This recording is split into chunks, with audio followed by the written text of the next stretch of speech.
Name of the chapter Business Services. Subject OC. In this video lecture, we see the meaning of services, definition of services, and features of services. First, we see the meaning of services. What is the meaning of services? Services are intangible in nature.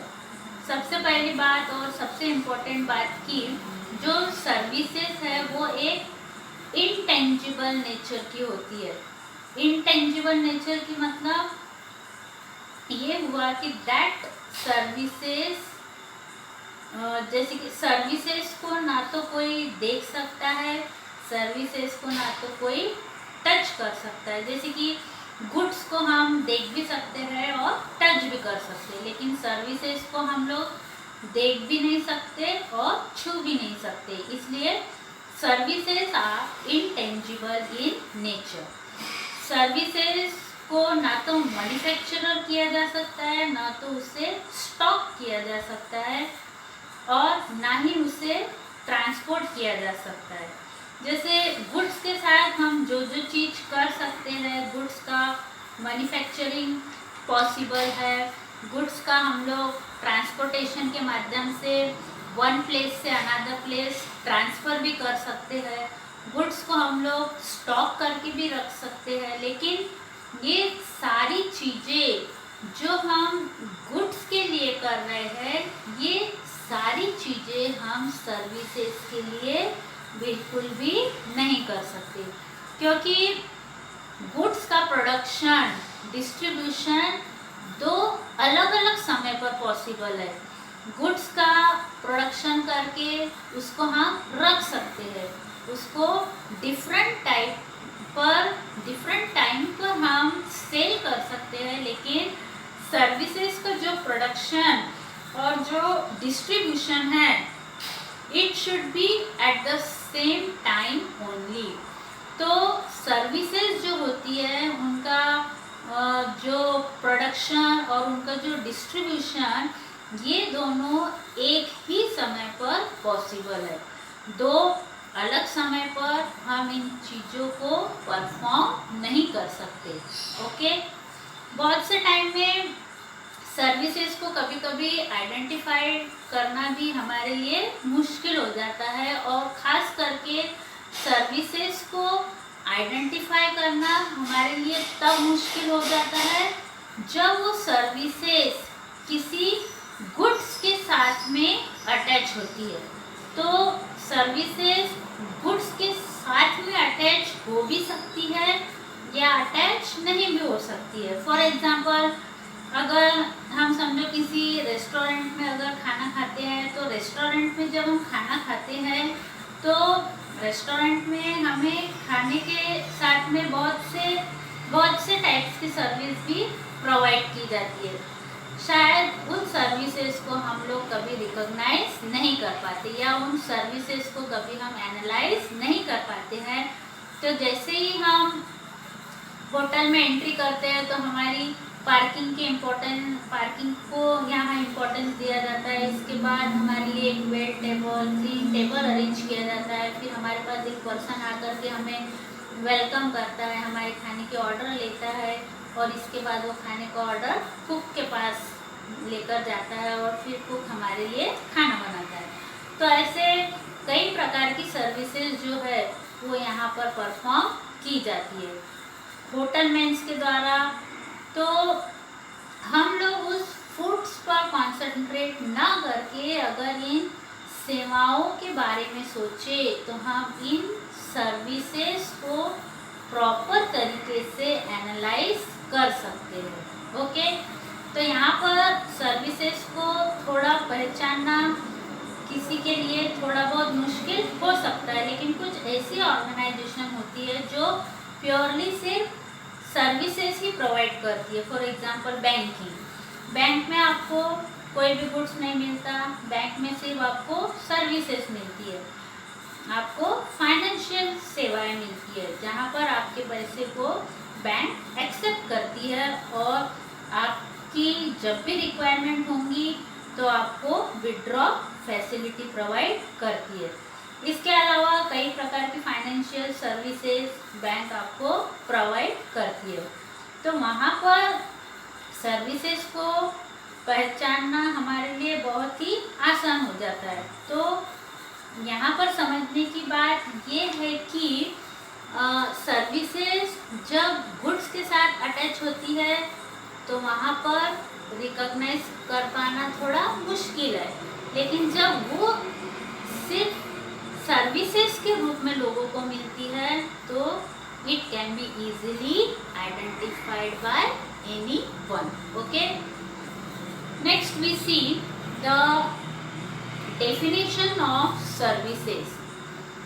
According to Philip Kotler, that a services is an act of performance that is offered from one party to another and that is essentially intangible and does not result in the ownership of anything, जिसमें ownership का कोई relation नहीं है and its production में और may not be tied with the physical product, जिसका production services का production किसी फिजिकल प्रोडक्ट के साथ टाई हो भी सकता है या टाई नहीं भी हो सकता है। ये डेफिनेशन फिलिप कोटलर ने यहाँ पर दी है। सर्विसेज जो है वो एक एक्टिविटी है, जिस एक्टिविटी को परफॉर्म किया जाता है। अब इस एक्टिविटी को परफॉर्म कौन करता है? तो activity service is perform by service provider. किसके लिए परफॉर्म करता है? तो सर्विस रिसीवर के लिए। तो यहाँ पर दो पार्टी है, service provider and service receiver. Okay, तो ये ऑफर जो सर्विस का है, आगे लिखा है कि offer from one party to another. यहाँ पर सर्विस प्रोवाइडर की सर्विसेज को अनदर पार्टी मतलब सर्विस रिसीवर को ऑफर कर रहा है, और सर्विस को ऑफर करते समय यहाँ पर किसी प्रकार का कोई भी ओनरशिप ट्रांसफर या ओनरशिप से रिलेटेड यहाँ पर कोई बात नहीं हो रही है। यहाँ पर सिर्फ सर्विस देने की बात हो रही है। फॉर एग्जांपल, गुड्स के केस में क्या होता है, जब हम गुड्स किसी को सेल करते हैं तो गुड्स के साथ साथ उसकी ओनरशिप भी आप ट्रांसफर कर देते हो, लेकिन सर्विसेज की केस में ओनरशिप बिल्कुल भी ट्रांसफर नहीं होती है। ये इस बात को आपने ध्यान में रखिए कि सर्विसेज में सिर्फ सर्विस रेंडर की जाती है, सर्विस दी जाती है, सर्विस की ओनरशिप आप किसी को ट्रांसफर नहीं कर सकते। फॉर एग्जांपल, अगर डॉक्टर अपने पेशेंट को कोई मेडिकल सर्विस दे रहा है तो ऐसे केसेस में डॉक्टर सिर्फ मेडिकल सर्विस प्रोवाइड करेगा, अपनी पूरी डॉक्टरशिप आपको सेल नहीं कर सकता। इसलिए सर्विसेज में कभी ओनरशिप ट्रांसफर नहीं होती है। लास्ट लाइन में लिखा है कि दैट सर्विसेज का जो प्रोडक्शन है वो किसी फिजिकल प्रोडक्ट के साथ जुड़ा हो भी सकता है या जुड़ा नहीं भी हो सकता है, अटैच हो भी सकता है या अटैच नहीं भी हो सकता है। Okay, next we see the features of services. First feature is intangibility. तो सर्विसेज जो होती है वो इंटेंजिबल नेचर की होती है।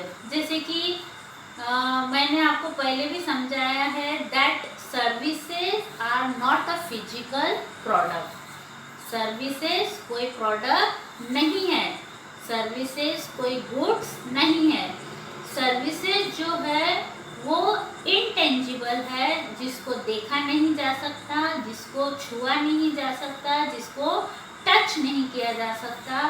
अब जब सर्विसेज को देखा नहीं जा सकता, छुआ नहीं जा सकता, तो उसको सेल करते समय हम कस्टमर को उसको डेमोस्ट्रेटेड करके भी नहीं दिखा सकते। जैसे गुड्स है, गुड्स को सेल करने के पहले आपको कैसे गुड्स कैसे काम करता है या गुड्स किस क्वालिटी का है, उसको आप डेमोस्ट्रेट करके दिखा सकते हो, लेकिन सर्विसेज को आप कभी डेमोस्ट्रेट भी नहीं कर सकते हैं। तो ऐसे केसेस में सर्विस प्रोवाइडर ने सर्विस रिसीवर को टाइमली सर्विस प्रोवाइड करके उसके ऊपर एक अच्छा इम्पैक्ट क्रिएट करना चाहिए, जिससे कि सर्विस रिसीवर सर्विस प्रोवाइडर की सर्विस से खुश होना चाहिए। ओके, तो सर्विस कैसी होती है? इनटेंजिबल होती है, जिसको देखा नहीं जा सकता, जिसको छुआ नहीं जा सकता। Next point is, second feature is inseparability. Unique characteristics of services that services and service provider cannot be separated. दोनों को आप कभी अलग नहीं कर सकते। सर्विसेज जो है सर्विस प्रोवाइडर की यूएसपी है, यूनिक सेलिंग पॉइंट है, और इसलिए कहीं ना कहीं उसे हम सेपरेट नहीं कर सकते, अलग नहीं कर सकते। The presence of service provider is there at the time of delivering services to the customer. अगर आप एक लॉयर को हायर कर रहे हो, एक वकील को हायर कर रहे हो, तो लॉयर की सर्विस लॉयर की मौजूदगी में ही होंगी। एक डॉक्टर आपका इलाज कर रहा है तो डॉक्टर खुद होगा, तभी वो आपका इलाज करेगा। तो कहीं ना कहीं इनसेपरेबल है। बिजनेस में भी ऐसा ही होता है। अगर आप ट्रांसपोर्टेशन सर्विस ले रहे हैं तो ट्रांसपोर्ट व्हीकल का होना बहुत ज़रूरी है। उसके बिना आप कभी भी गुड्स को एक जगह से दूसरे जगह ट्रांसपोर्ट नहीं कर पाएंगे। तो इसलिए कहा गया है सर्विस का इम्पॉर्टेंट फीचर्स है inseparability. In case of services, production and consumption takes place at the same time. Third point is inconsistency. Now, inconsistency का मतलब क्या होता है? जो सर्विसेज होती है वो कंसिस्टेंट नहीं होती। फॉर एग्जाम्पल, गुड्स जो है आप यहाँ से परचेज करो, उसी क्वालिटी का है, वही गुड्स आप किसी दूसरी शॉप से परचेज करो, quality will be the same. लेकिन सर्विस के केसेस में कभी कभी क्वालिटी को लेकर के इनकंसिस्टेंसी देखने को मिलती है। फॉर एग्जांपल, आपने किसी होटल में कभी खाना खाया होगा, तो शायद उस होटल में आपने जब फर्स्ट टाइम खाना खाया तो आपको बहुत अच्छा लगा होगा, you will feel very happy, और आपको उसका टेस्ट बहुत पसंद आया होगा। हो सकता है कि कुछ दिनों बाद आप फिर उसी रास्ते से गुजर रहे हो और आपने उस होटल में फिर से जाकर वहाँ पर खाना खाने का विचार किया तो हो सकता है कि सेकेंड टाइम में आपको उसका खाना इतना पसंद ना आया हो। तो सर्विस प्रोवाइडर सेम होने के बावजूद भी दो अलग अलग समय पर दो अलग अलग सर्विसेज का एक्सपीरियंस जो है वो कस्टमर को दिया जा सकता है। इसलिए सर्विसेज जो होती है वो हमेशा कंसिस्टेंट नहीं होती, वो हमेशा सेम क्वालिटी की नहीं होती। It will differ for to another person. दो पर्सन के लिए सर्विसेज का दो अलग एक्सपीरियंस हो सकता है। इसलिए सर्विसेज को कहा जाता है इनकंसिस्टेंसी सर्विसेज। कंसिस्टेंसी मतलब जो सेम टाइप की सर्विस आपको हमेशा प्रोवाइड की जाती है वो गुड्स के केस में पॉसिबल है, सर्विस के केस में पॉसिबल नहीं है। Okay. Next point is fourth features of service is perishability. Now perishability का मतलब होता है कि जो चीज ज़्यादा देर तक टिका कर नहीं रखी जा सकती, मतलब जिस चीज का आप प्रोडक्शन कर दो और उसको आप ज़्यादा देर तक टिका कर ना रख सको, तो इस मैटर में अगर देखा जाए तो सर्विसेज जो है उसकी जो पेरिशेबिलिटी है वो सबसे हाई होती है। सबसे हाई होती है मतलब दैट सर्विसेज को हम कभी भी प्रोड्यूस करके स्टोर करके नहीं रख सकते। तो ये सर्विसेज जो होती है उसका प्रोडक्शन, उसका जो कंजप्शन है, ये दोनों एक ही समय पर होता है। We can not produce the services from somewhere else, कहीं पर जाकर सर्विसेज को प्रोड्यूस कर दे फिर सर्विस रिसीवर को रिसीव कर लेगा, ऐसा बिल्कुल भी नहीं होता है। ये दोनों यहाँ पर एक ही समय पर दोनों को अपनी अपनी एक्टिविटी प्ले करनी होती है। सर्विस प्रोवाइडर जैसे ही सर्विस को प्रोड्यूस करेगा, सर्विस रिसीवर को तुरंत उसे कंज्यूम करना होता है। तो यहाँ पर प्रोडक्शन कंजम्पशन का जो काम है वो यहाँ पर तुरंत होता है, इसलिए यहाँ पर सर्विसेज में पेरिशेबिलिटी सबसे हाई होती है। Next feature is non transferability.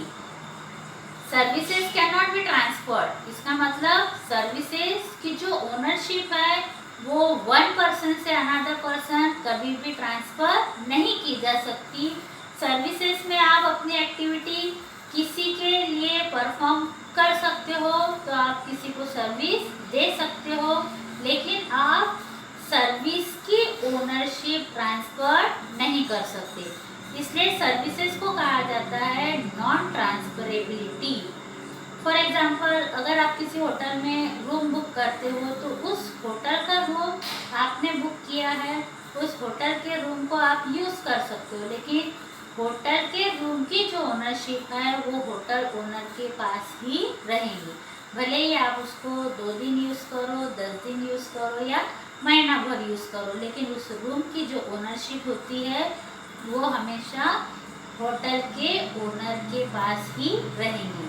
इसलिए सर्विसेज को हम कभी भी ले सकते हैं, लेकिन सर्विसेज को हम कभी ओन नहीं कर सकते। सर्विसेज आपकी ओनरशिप आपकी किसी को भी ट्रांसफर नहीं कर सकते। Next point is consumer participation. Last feature of services is consumer participation. तो सर्विस को रेंडर करते समय, सर्विस को प्रोवाइड करते समय जितना इम्पोर्टेंस प्रोवाइडर का वहाँ पर होना ज़रूरी है, उससे ज़्यादा कहीं इम्पोर्टेंट सर्विस रिसीवर का वहाँ पर होना ज़रूरी है। क्योंकि जिसको सर्विस चाहिए वो पर्सन अपनी जगह पर किसी और को नहीं भेज सकता, उसको खुद को वहाँ पर उपस्थित रहना कंपलसरी है।